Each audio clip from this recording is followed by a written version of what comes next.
If you are not having anything to start with, go with the definition. That is the safest and the fastest way of igniting a given answer. However, good introductions will have some reports, some current affairs, some data. See, this is not asked in the question, but the many things are there which are implied in the answers that it should come. So the first part of the answer should be about the status of the cropping patterns in India. See, try to bring different set of presentation in the answer, right? Some answer may begin with a paragraph, some with points, some with stats, some with table, flow chart. Hello friends, welcome to Drishti. Friends, we are beginning a session in which we shall be discussing the PYQs of UPSC Mains. Before we begin, let me just clarify what is the course all about and what are the benefits you may take from this. See, it is evident that the questions that have come in the past are extremely useful for the upcoming mains. Based to understand the pattern of the questions, to understand the pattern of the preparation you must make in the next, say, 75 days to crack the mains this year. So we are discussing in this video some questions of UPSC mains with respect to Indian economy. And similarly, many other people experts are recording their videos and they are presenting you the questions of different subjects at different times. So in this video, we are actually going to see what we are going to present you in the upcoming days. We shall take up some questions to understand our mains program will look like what. What are we going to present to the students, to the aspirants for the mains this year? We shall take up some questions as a kind of a example, and based upon that example, a long course will follow for the aspirants. They can enroll to learn maximum questions, how to attempt the questions, how to prepare, how to use your time in the remaining days, right? So let's first begin the questions, then we shall see some more information regarding the mains program. This is about the answer writing and the PYQ discussion. Friends, we have taken some questions. Suppose we have a question from the year 2022. See, the question says the economic growth, right, in the recent past has been led by increase in labor productivity. Explain the statement, suggest the growth pattern that will lead to creation of more jobs without compromising the labor productivity. Now you see, of course, in all the videos we have long discussions about how to write answers, but to start with, see, every answer we know is based upon some structure. There has to be some introduction, there has to be some body of the answer, and then we write a conclusion as to what we are actually trying to show and what is the crux of the whole discussion, what is the futuristic approach of the answer. So like any other answer, we have a introduction, we have a body, and we have a conclusion. You see, first of all, this has to be understood that answers are actually an organic piece of thoughts. They are not a static part, they are not artificial, they are very natural. Never ever present an answer like a very static, very rhetoric part. Answer is a written discussion between you and the examiner. Make the answer like a discussion, like a thought of your that is being presented. So we divide the answers into the structure because the introduction says that what is the thing that is coming up. Without the introduction, the reader is not aware about the body content. Introduction is a bridge that connects a user, a reader, to the main body, that okay, this is coming up, and for the same thing this is a brief 1-2 line statement. So introduction is a bridge. If you miss the bridge, you miss the connection the reader will have with the answer, and that is why you must write introduction. Then the whole answer or the whole question is justified with the body. Then after having made say several statements, several pros and cons, the support against arguments, we have to summarize, we have to give solutions, we have to give what is the future course of action, what is the future solution. So always give a conclusion which ends the discussion there, that okay, this is done now, let's move to the next thought. See a question as a thought. See a question as a discussion that is being ignited between you and the, say, reader and the examiner. So in this case, the first part of the question says that explain the statement. This is the first part. And second is saying suggest the growth pattern that will lead to more jobs without the labor productivity.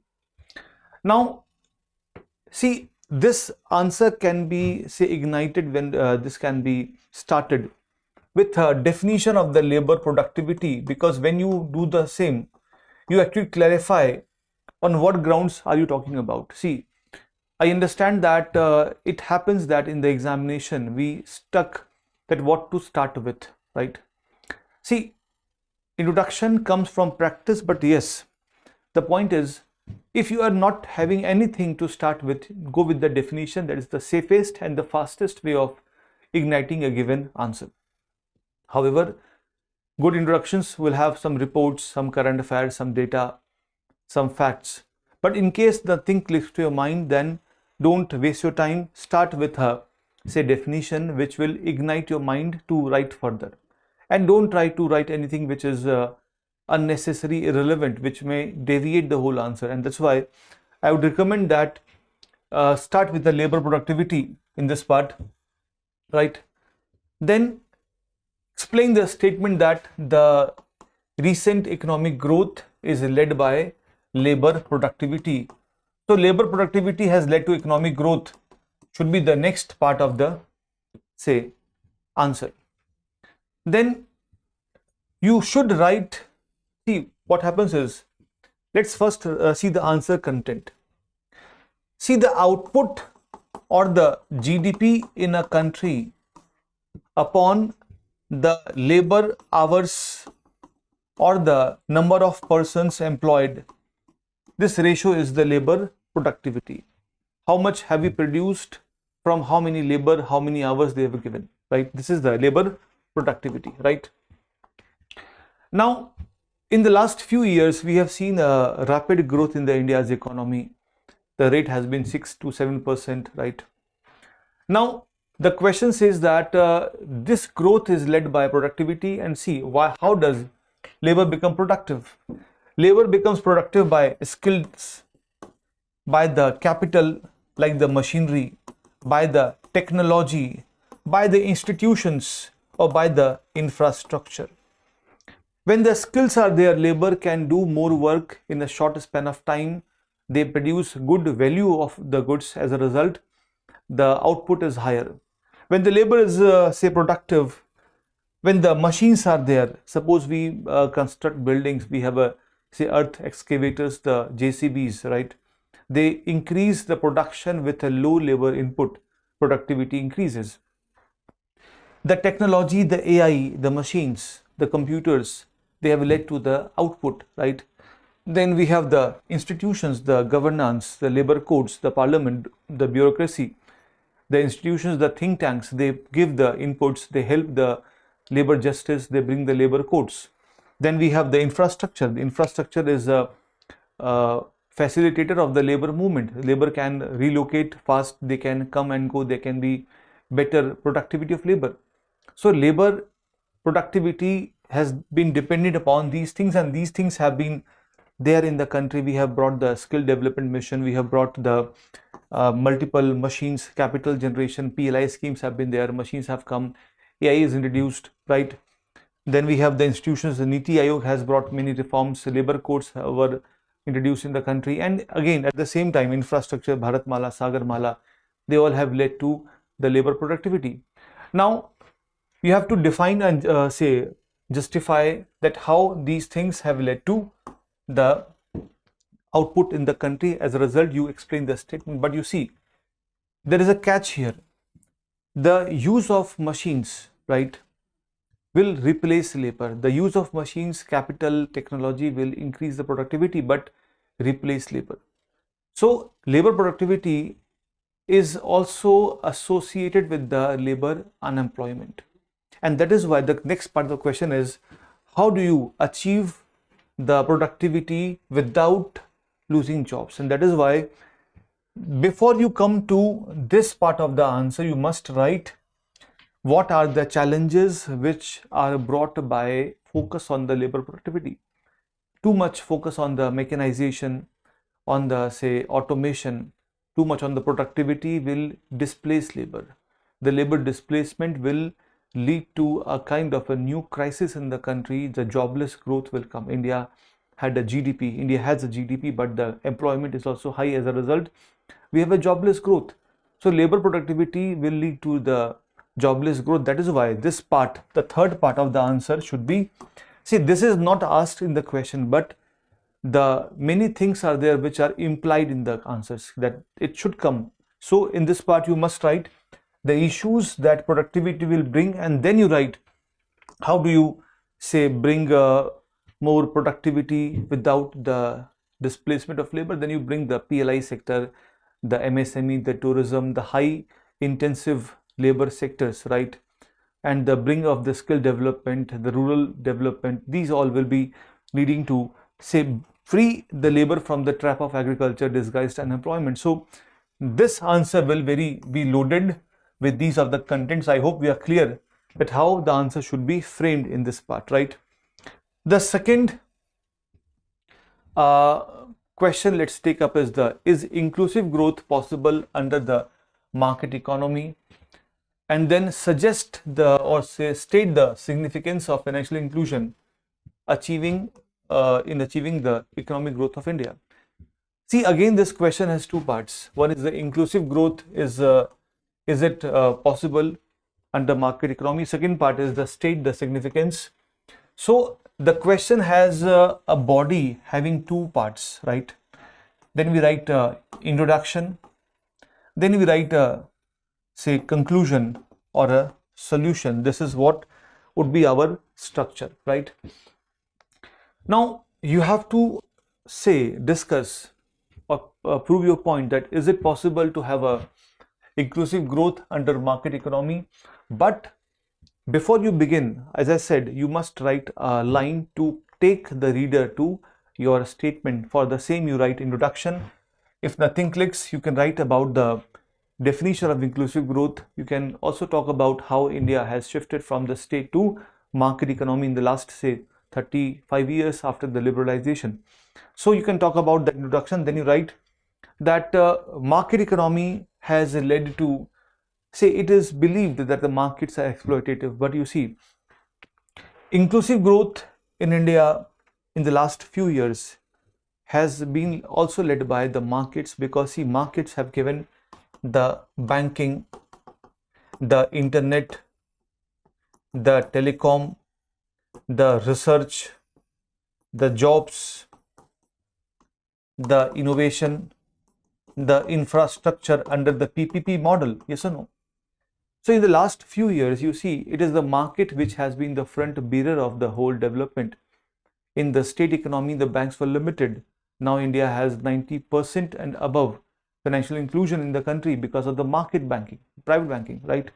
We have the internet led by the few companies, but say they may be charging, but they have given the 6G and the other modes of which has led to the digital education, digital banking.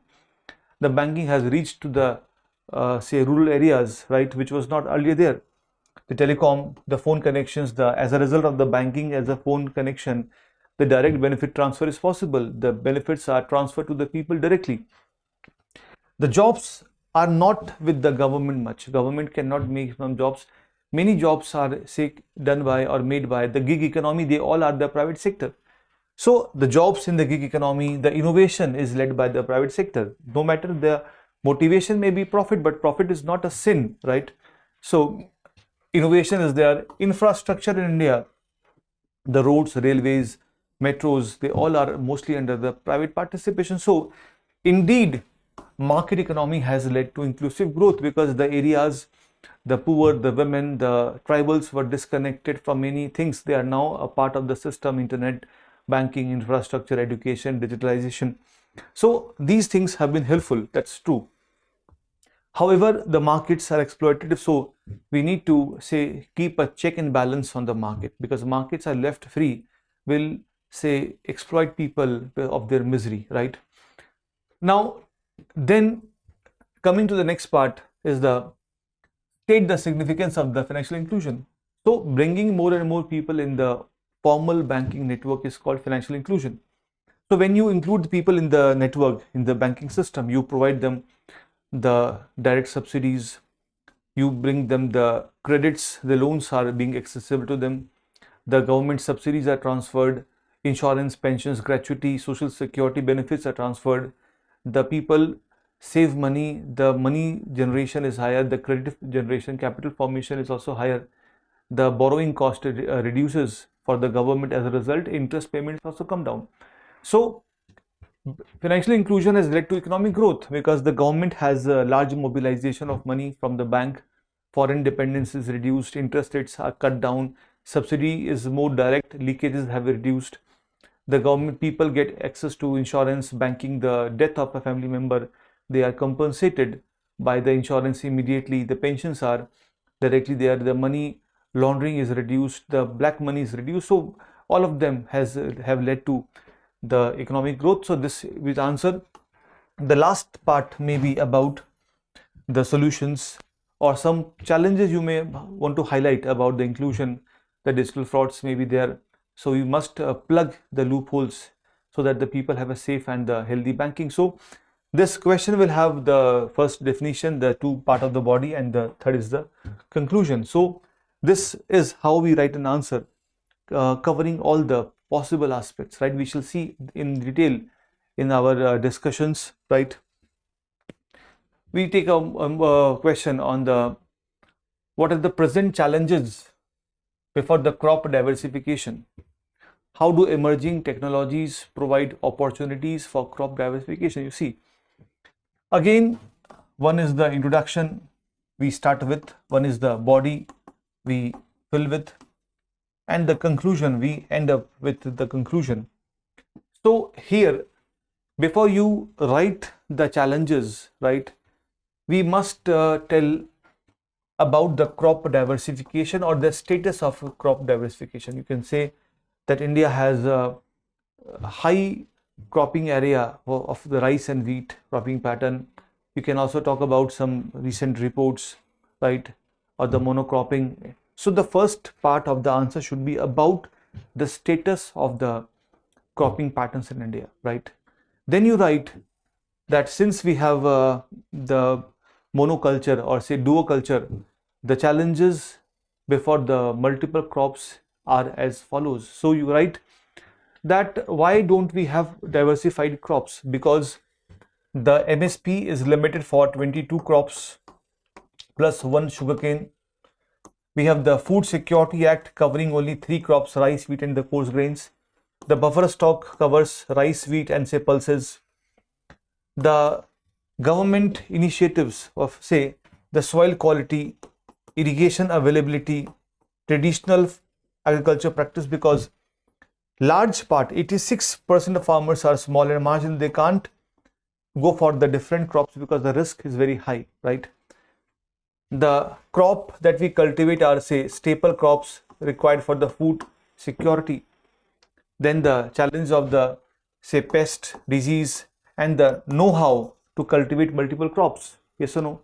So we want to cultivate multiple crops, but the point is the government policies, social problems, economic aspects, they all support the cultivation of few crops. The government says, I will give MSP for few crops, the farmers will look at those crops only. The food security covers few crops, buffer stock covers only few crops.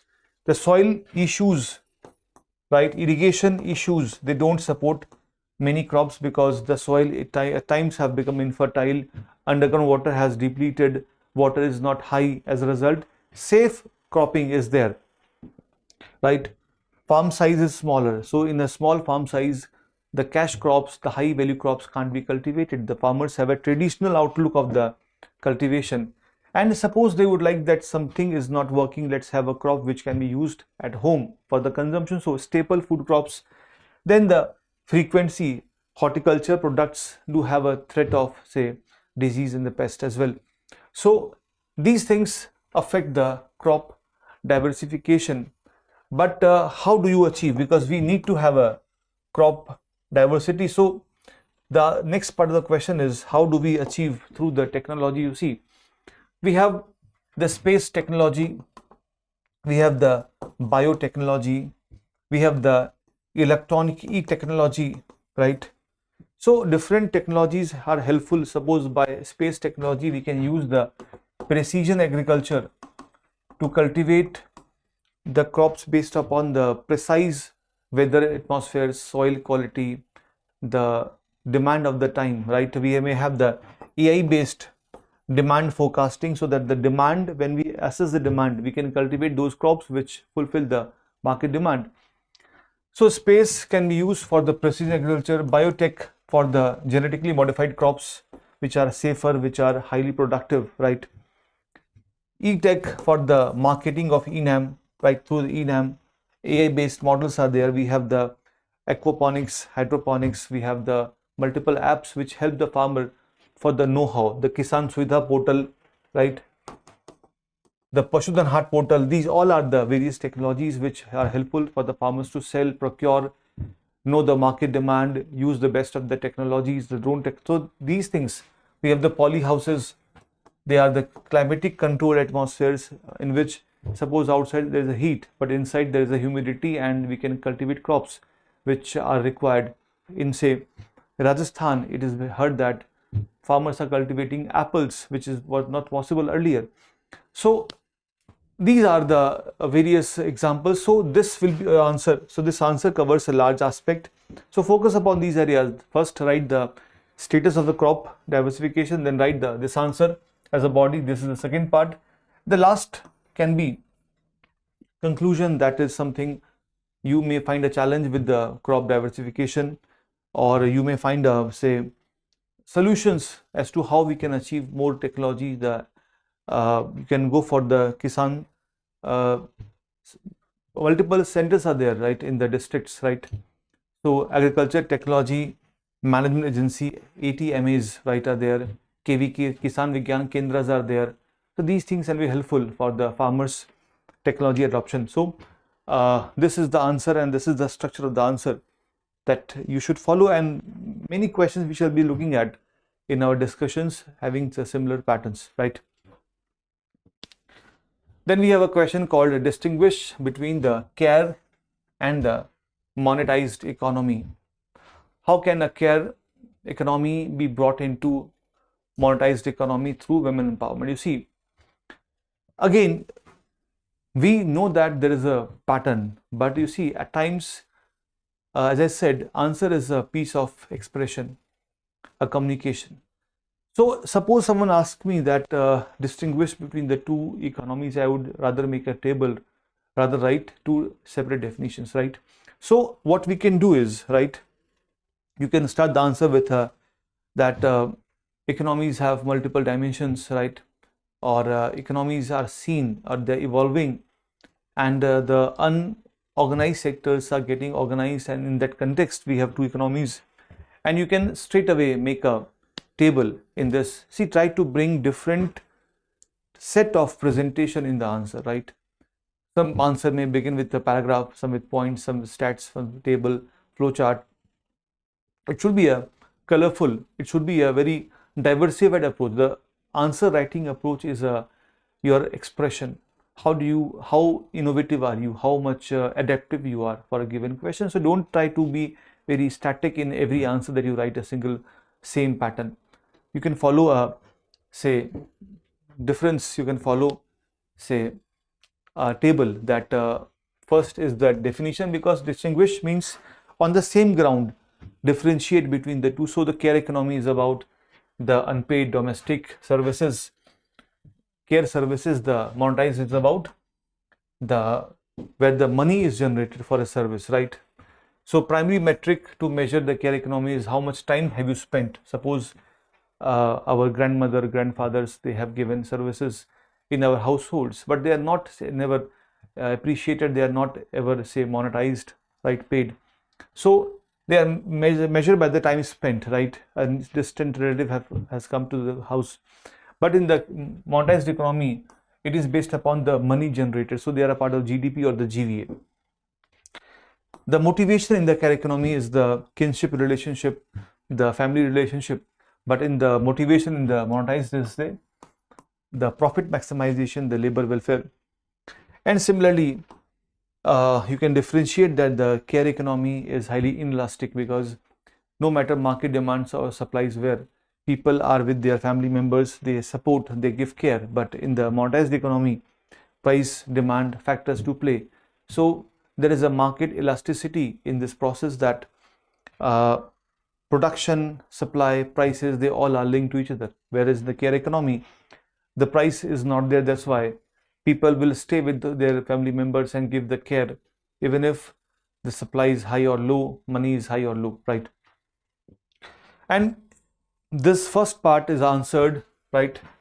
Then second part is how you can bring the economy into the monetized economy through women empowerment. So by empowering women by skill, see, when you develop a skill in a given area, you charge a money, right? So by the skill development, one, we can take a woman to a caregiver to a monetized economy by, say, devising the minimum wages that this should be given, right? By devising the platforms that this is the platform. Suppose I want to give a care for a money, so there should be a platform that I should be associated with. Like we have multiple companies, like urban companies there, people like many service givers, plumbers, etc. have come very in a systematic way, right?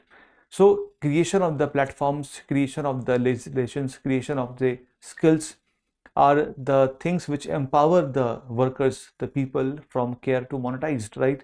So you have to answer this on these grounds. So in this part, you can start introduction about the types of economy or the emerging forms of economy, then distinguish between the two, then write how the care economy be brought into the monetized by skill, legislations, wages, platforms, and say awareness, right? And the justice plus infrastructure, because once you have the infrastructure, this alleviates the whole care into monetized, because once people travel easily, they will generate more revenue and they will be looking for better opportunities. So by infrastructure, by legislations, by platforms, by justice, labor justice is important, right? If someone denies, you must be able to, say, give justice to such workers, right? Especially the women workers, right? So our elderly can be trained. There's a elderly economy, you see, because we have a aging population coming up. So they should be used, their labor should be respectively handled. They should be earning money, because they should not be dependent upon any person for their rest of the life. So by the care economy being monetized, they can earn handsomely and they can also spend their time in, say, some valuable contribution to the economy, right? So this is the part. Then you can write some of the initiatives or some of the, say, problems you may face. Then we can just, in the last conclusion, see, conclusion is something of yours. It's something which you would like to add, that is apart from the answer, right? You can add that for this some given institution can be created, right? We can create a whole body under a ministry to fund such things. So that can be your conclusion. So this is how we write this answer. Similarly, we take one more question. Do you agree with the view that steady GDP growth and low inflation have left the Indian economy in a good shape? Give reasons in support of your arguments, right? This is the question in this case. Now you see, the question is, do you agree that steady GDP growth and low inflation has kept economy in good shape? You see, GDP growth leads to, say, production, jobs, employment, availability of goods and services, and low inflation. That's true. So of course, our GDP has been healthy, inflation has been in the range of RBI's inflation targeting. So we are happy on this part, but is it all that we require? Of course not. See, you can write here that despite the good GDP, India is experiencing a GDP or a jobless growth. So we have a jobless growth, particularly after the launch or the high speed of the new technologies, right? People are being fired from the companies, right? We have a multi-dimensional poverty, we have rural urban inequality, we have low women participation. LFPR female is only 41%, right? We have HDI, which takes India at a range which is just in the medium human development. We have a not yet achieved the lowering of IMR, MMR, that of the 12th five-year plan, right? So we have a stagnant agriculture income, we have a high land fragmentation, we have a disguised unemployment, right? We have infertile land increasing. So we have a lot of problems. We can't say that, okay, GDP is good, inflation is low, so we are in a good shape. No, it can't be possible. We don't have energy security. Inflation is sticky because as the energy supplies are distributed, you see the West Asia crisis, our whole energy security is, say, jeopardized with the Israel-Iran war. So we cannot be complacent, right, with the GDP. GDP is a number, right? And it is also too important to know that who is a part of GDP. Some people having the capital are adding GDP, others are out of GDP. The gig economy workers, the informal sectors are out of GDP. So GDP growth is not, say, everything for us. It's only a number. It's only a thermometer showing that what temperature is in the body. But the health of the body depends upon multiple factors: the participation, inclusive growth, the low pollution, the lack of inequalities, right? Female participation, IMR, MMR, HDI, MSME growth, they all are required to make a GDP healthy, economy healthy. So you have to, this is a whole set of discussion. You have to mention that how these things are important. So in this part, you can write the answer with the introduction, that what is the GDP growth as of now to start with. Then give the line that yes, GDP growth is good, which has led to the jobs. Inflation is helping the people to save money, and the savings has led to the capital generation. But many other factors are there which has to be listed as to why GDP is not the only barometer. Then, right, last would be your solutions and conclusion, that what can be done, right? So after having given all the aspect, you must write that what should be done. So this will contain all the initiatives and the suggestions you would like to give as to what should be done, right? So this would be, friends, our part of the discussion in this part. So based upon these few questions, we shall be launching the whole set of our mains program, right? So I'll add some few things here, right? That we are coming up with a answer writing program which will commence on 15th of June, right? In both the mediums, English, Hindi, right? And the course is valid for 6 months. So this will cover the questions from 2016 to 2025, and in all the questions we shall be discussing how to write an answer, what is the pattern of the introduction, body, conclusion, what should be focused upon, what shouldn't be left upon. So it's a value added concept, right, which are being launched by the team for you, for the students. So please look for this. You can contact this number for further queries, right? And see, the point is we should write an answer in the course mains program. You should see a question, then you should attempt yourself, write yourself before you rush to the answer, right? We shall be in a good mode with a good speed to cover large number of questions, but still you should develop answers writing in, say, in a few questions, and then you should follow that. When you see a question, ponder over the question, break down the question demand, write introduction, write conclusion, write body, then check what could be added and what were missing, right? So friends, let's meet again on the mains program, and on these grounds multiple subjects mains is being launched by this team. So you can talk and you can confirm, you can ask about the program on this number, and see you there. Thank you. For more informative content, like, share and subscribe, and do not forget to press the bell icon to get the notifications.